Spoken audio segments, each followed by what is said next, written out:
Chapter 2, Physical Features of India.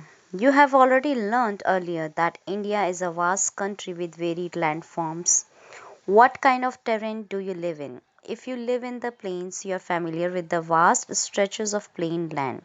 In contrast, if you live in hilly region, the rugged terrain with mountains and valleys are common features. In fact, our country has practically all major physical features of the earth, that is mountains, plains, deserts, plateaus and islands. The land of India displays great physical variation geologically. The peninsular plateau constitutes one of the ancient landmasses on the Earth's surface. It was supposed to be one of the most stable land blocks. The Himalayas and the northern plains are the most recent landforms. From the viewpoint of geology, Himalayan mountains form an unstable zone. The whole mountain system of Himalaya represents a very youthful topography with high peaks, deep valleys, and fast flowing rivers. The northern plains are formed of alluvial deposits. The peninsular plateau is composed of igneous and metamorphic rocks with gently rising hills and wide valleys. Major physiographic divisions. The physical features of India can be grouped under the following physiographic divisions. First, the Himalayan mountains, two, the northern plains, three, the peninsular plateau, the four, the Indian desert, five, the coastal plains, six, the islands. The Himalayan mountains. The Himalayas, geologically young and structurally fold mountains, stretch over the northern borders of India. These mountain ranges run in a west-east direction from the Indus to the Brahmaputra. The Himalayas represent the loftiest and one of the most rugged mountain barriers of the world. They form an arc which covers a distance of about 2,400 km. Their width varies from 400 km in Kashmir to 150 km in Arunachal Pradesh. The altitudinal variations are greater in the eastern half than those in the western half. The Himalaya consists of three parallel ranges in its longitudinal extent. A number of valleys lie between these ranges. The northern most range is known as the Great or Inner Himalayas or the Himadri. It is the most continuous range consisting of the loftiest peaks with an average height of 6,000 meters. It contains all prominent Himalayan peaks. The folds of the Great Himalayas are asymmetrical in nature. The core of this part of Himalayas is composed of granite. It is perennially snowbound and a number of glaciers descend from this range. The range lying to the south of the Himadri forms the most rugged mountain system and is known as Himachal or Lesser Himalaya. The ranges are mainly composed of highly compressed and altered rocks. The altitude varies between 3,700 and 4,500 meters and the average width is of 50 kilometers. While the Pir Panjal range forms the longest and the most important range, the Dhaula Dhar and the Mahabharat ranges are also prominent ones. This range consists of the famous valley of Kashmir, the Kangra and Kullu Valley in Himachal Pradesh. This region is well known for its hill stations. Some highest peaks of the Himalayas. Peak country and the height in meters, we can see Mount Everest. The country is it is in Nepal and in meters height is 8,848. Kanchenjunga, it is in India, height 8,598. Another is Makalu, country Nepal, 8,481. Dhaulagiri, Nepal, 8,172. Nanga Parbat, India, 8,126. Annapurna, Nepal, 8,078. Nanda Devi, India, 7,817. Kamet, India, 7,756. Namcha Barwa, India, 7,756. Kurla Mandhata, it is in Nepal, 7,728.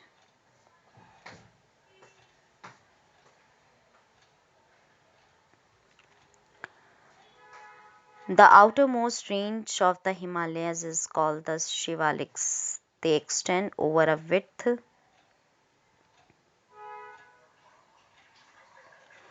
of 10 to 50 km and have an altitude varying between 900 and 1100 meters. These ranges are composed of unconsolidated sediments brought down by rivers from the main Himalayan ranges located farther north. These valleys are covered with thick gravel and alluvium. The longitudinal valley lying between Lesser Himalaya and the Shivaliks are known as duns. Dehradun are known as duns. Dehradun, Kotli Dun, and Patli Dun are some of the well known duns. Besides the longitudinal divisions, the Himalayas have been divided on the basis of regions from west to east. These divisions have been demarcated by river valleys. For example, the part of Himalayas lying between Indus and Satluj has been traditionally known as Punjab Himalaya, but it is also known regionally as Kashmir and Himachal Himalaya from west to east, respectively. The part of the Himalayas lying between Satluj and Kali rivers is known as Kumaon Himalayas. The Kali and Tista rivers demarcate the Nepal Himalayas, and the part lying between Tista and the Hang rivers is known as Assam Himalayas. There are regional names also in these broad categories. The Brahmaputra marks the easternmost boundary of the Himalayas beyond the Dihang Gorge. The Himalayas bend sharply to the south and spread along the eastern boundary of India. They are known as the Purvachal or the Eastern Hills and Mountains. These hills running through the northeastern states are mostly composed of strong sandstones, which are sedimentary rocks covered with dense forests. They mostly run as parallel ranges and valleys. The Purvachal comprises the Patkai Hills, the Naga Hills, the Manipur Hills, and the Mizo Hills. The Northern Plain. The Northern Plain has been formed by the interplay of the three major river systems, namely the Indus, the Ganga, and the Brahmaputra, along with their tributaries. This plain is formed of alluvial soil, the deposition of alluvium in a vast basin lying at the foothills of the Himalaya. Over millions of years formed this fertile plain. It spreads over an area of 7 lakh square kilometers, the plain being about 2,400 kilometer long and 2000 and 240 to 320 kilometer broad, is a densely populated physiographic division. With a rich soil cover combined with adequate water supply and favorable climate, it is agriculturally a productive part of India. The rivers coming from northern mountains are involved in depositional work. In the lower course, due to gentle slope, the velocity of the river decreases, which results in the formation of riverine islands. Majuli is Majuli in the Brahmaputra River is the largest inhabited riverine island in the world. The rivers in their lower course split into numerous channels due to the deposition of silt. These channels are known as distributaries. The northern plain is broadly divided into three sections. The western part of the northern plain is referred to as the Punjab Plains, formed by the Indus and its tributaries. The larger part of this plain lies in Pakistan. The Indus and its tributaries, the Jhelum, the Chenab, the Ravi, the Beas, and the Satluj originate in the Himalaya. This section of the plain is dominated by the Dobes. Doab is made up of two words, do meaning two and ab meaning water. Similarly, Punjab is also made up of two words, Panj meaning five and ab meaning water. The Ganga plain extends between Ghaggar and Teesta rivers. It is spread over North India in Haryana, Delhi, UP, Bihar, partly Jharkhand and West Bengal. In the east, particularly in Assam, lies the Brahmaputra plain. The northern plains are generally described as flat land with no variations in its relief. It is not true. These vast plains also have diverse relief features. According to the variations in relief features, the northern plains can be divided into four regions.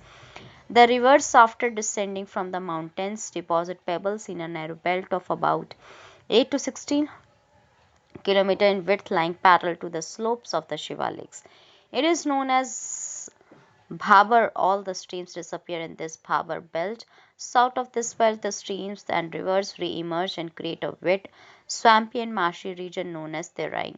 This was a thickly forested region full of wildlife. The forests have been cleared to create agricultural land and to settle migrants from Pakistan after partition. Locate Dhudhwa National Park in this region, then you can understand. The largest part of the northern plain is formed of older alluvium. It lies above the floodplains of the rivers and presents a terrace like feature. This part is known as Bhangar. The soil in this region contains calcareous deposits locally known as Kankar. The newer, younger deposits of the floodplains are called khadar.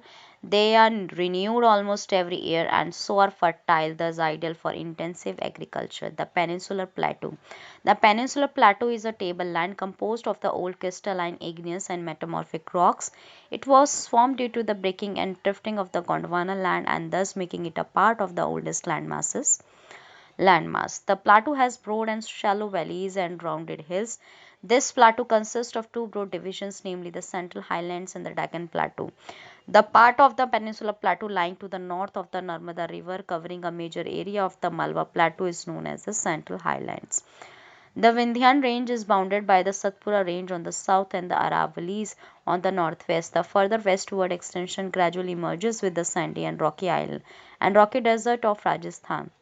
The flow of the rivers draining this region, namely the Chambal, the Sindh,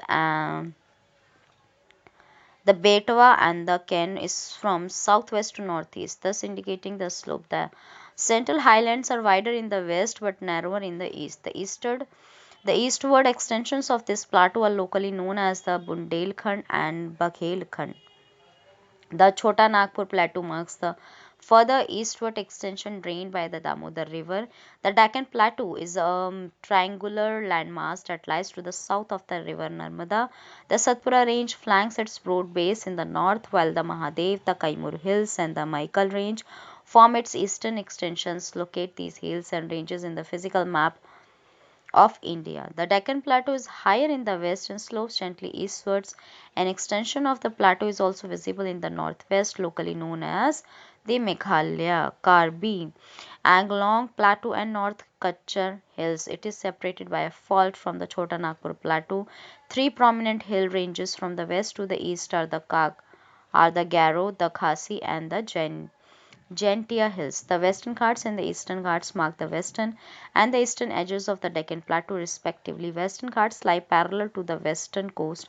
They are continuous and can be crossed through passes only. Ba- Locate the Thal, Bhor and Pal Ghats in the physical map of India.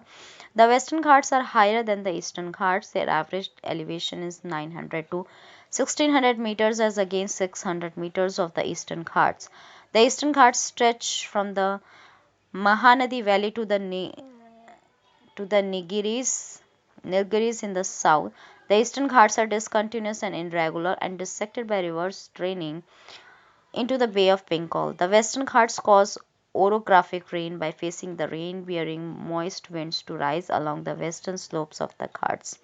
The Western Ghats are known by different local names. The height of the Western Ghats progressively increases from north to south. The highest peaks include the Anaimudi and the Doda Beta. Mahendragiri 1501 meters is the highest peak in the Eastern Ghats. Chevroy Hills and the Javadi Hills are located to the southeast of the Eastern Ghats. Locate the famous hill stations of Udagamandalam, popularly known as Uti, and the Kodaikanal. One of the distinct features of the Peninsular Plateau is the black soil area known as Deccan Trap. This is of volcanic origin, hence the rocks are igneous. Actually, these rocks have denuded over time and are responsible for the formation of black soil. The Aravalli Hills lie on the western and northwestern margins of the peninsular plateau. These are highly eroded hills and are found as broken hills. They extend from Gujarat to Delhi in a southwest northeast direction. The Indian Desert. The Indian Desert lies towards the western margins of the Aravalli Hills. It is an undulating sandy plain covered with sand dunes. This region receives very low rainfall below 150 millimeter per year. It has arid climate with low vegetation cover. Streams appear during the rainy season soon after they disappear into the sand as they do not have enough water to reach the sea. Luni is the only large river in this region. Burchan's crescent-shaped dunes cover larger areas, but longitudinal dunes become more prominent near the Indo-Pakistan boundary. If you visit Jaisalmer, you may go to see a group of Burchans. The coastal plains. The peninsular plateau is flanked by a stretch of narrow coastal strips running along the Arabian Sea on the west and the Bay of Bengal on the east. The western coast, sandwiched between the Western Ghats and the Arabian Sea, is a narrow plain. It consists of three sections. The northern part of the coast is called the Konkan, Mumbai, Goa. The central stretch is called the Kannada Plain, while the southern stretch is referred to as the Malabar Coast. The plains along the Bay of Bengal are wide and level. In the northern part, it is referred to as the Northern Sarkar, while the southern part is known as the Coromandel Coast. Large rivers such as Mahanadi, the Godavari, the Krishna, and the Kaveri have formed extensive delta on this coast. Lake Chilika is an important feature along the eastern coast. The Chilika Lake is the largest saltwater lake in India. It lies in the state of Odisha to the south of the Mahanadi Delta. The islands. As we have already seen that India has a vast mainland. Besides this, the country has two groups of islands. So you can identify and locate the Lakshadweep Islands group lying close to the Malabar coast of Kerala. This group of islands is composed of small coral islands. Earlier they were known as Lakadive. They were known as Lakadive, Minicoy and Amendive. In 1973, these were named as Lakshadweep. It covers small area of 32 square kilometer. Kavaratti Island is the administrative headquarters of Lakshadweep. This island group has great diversity of flora and fauna. The Piti Island, which is uninhabited, has a bird sanctuary.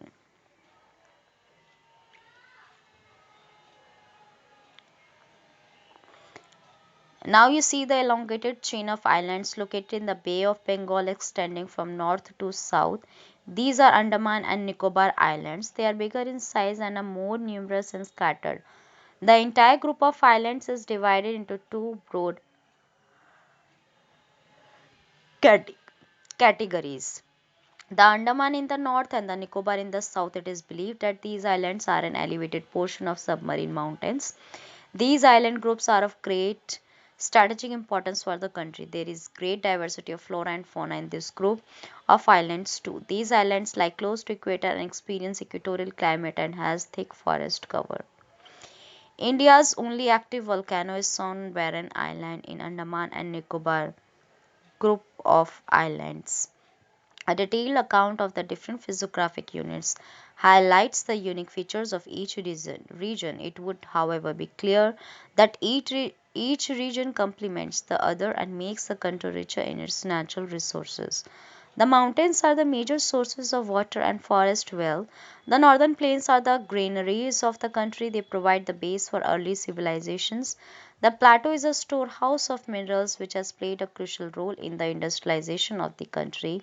The coastal region and island groups provide sites for fishing and port activities. Thus, the diverse physical features of the land have immense future possibilities of development.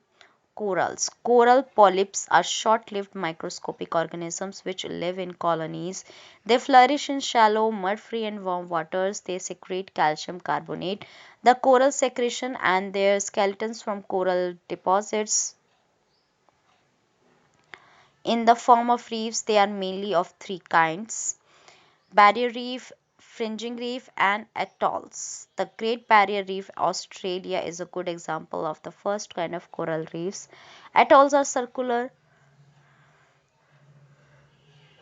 or horseshoe shaped coral reefs. This is all about chapter 2 physical features of India.